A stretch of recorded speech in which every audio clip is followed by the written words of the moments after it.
In the spring of 1986, the Soviet Union stood as one of the world's two superpowers.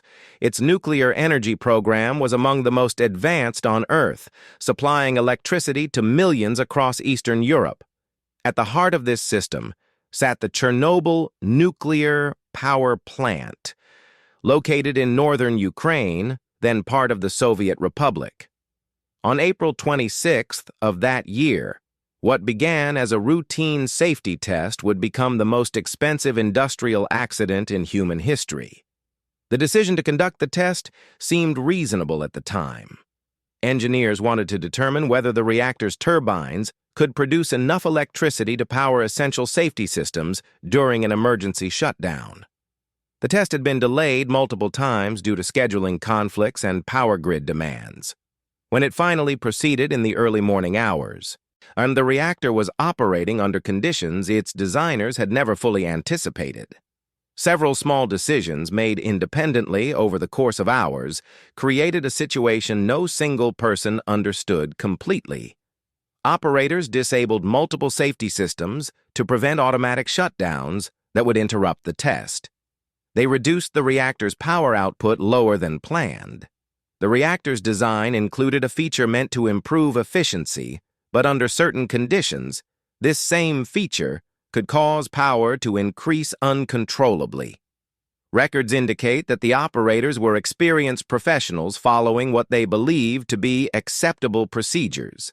The reactor type, known as an RBMK, had been in operation for years across the Soviet Union. Its design flaws were known to some specialists, but this information had not been widely shared.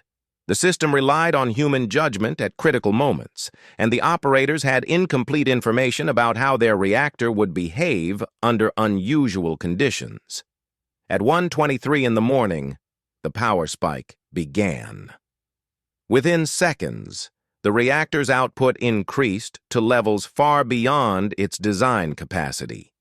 The fuel elements ruptured, steam pressure built rapidly, 2 explosions followed, lifting the reactor's 1,000-ton lid and exposing the core to the atmosphere.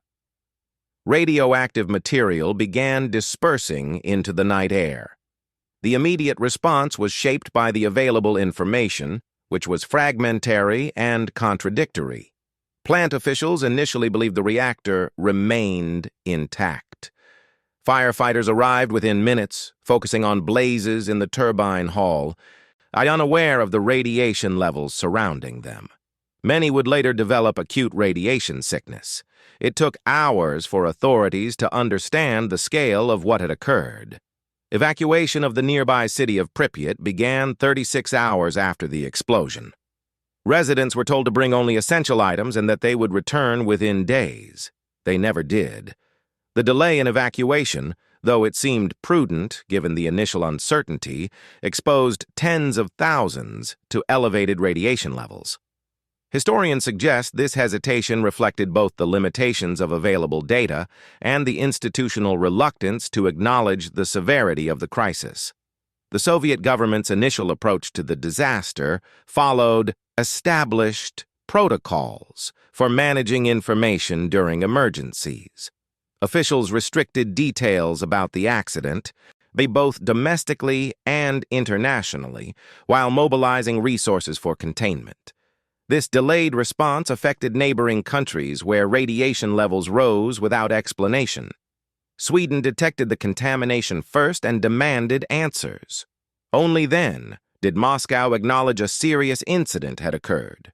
Containing the damaged reactor required extraordinary measures. Approximately 600,000 workers, known as liquidators, were deployed over the following months and years. They cleared radioactive debris by hand, built a massive concrete shelter over the reactor, and decontaminated surrounding areas. Many received radiation doses that would affect their health for decades.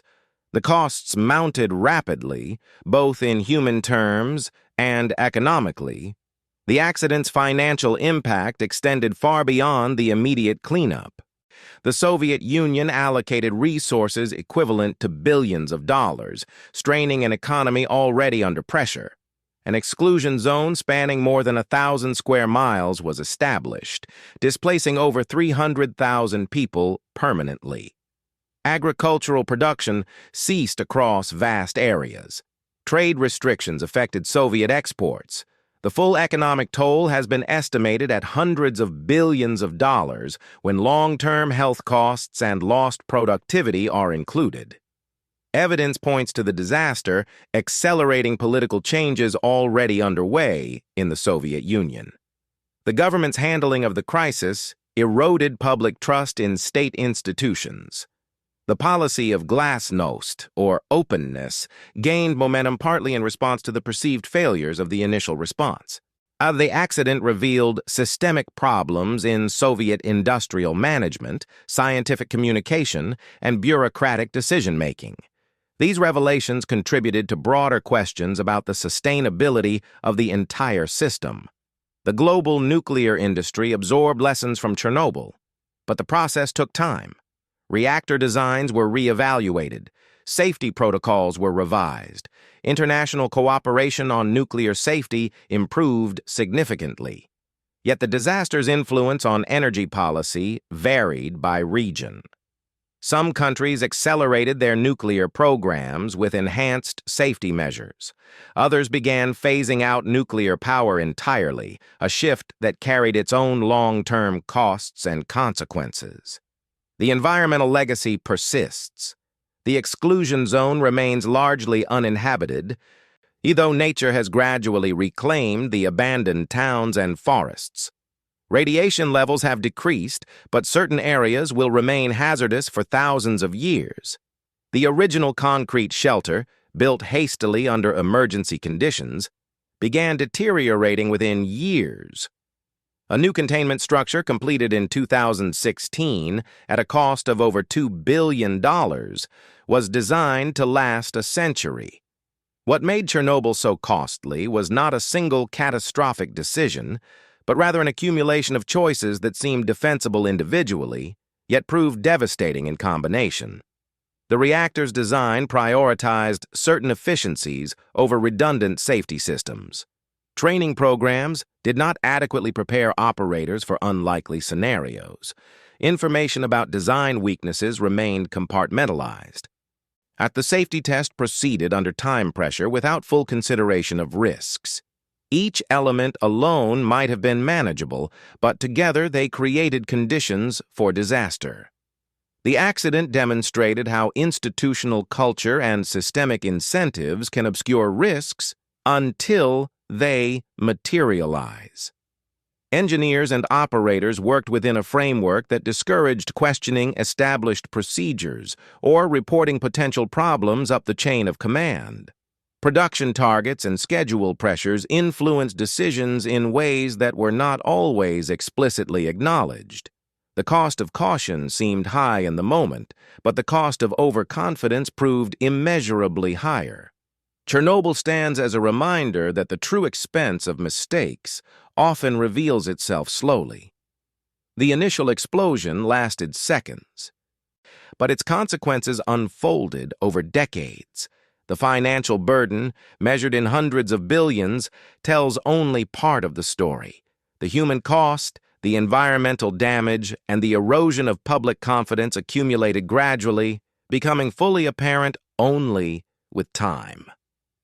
What seemed like a contained technical failure became a turning point in history, its full price still being calculated 4 decades later.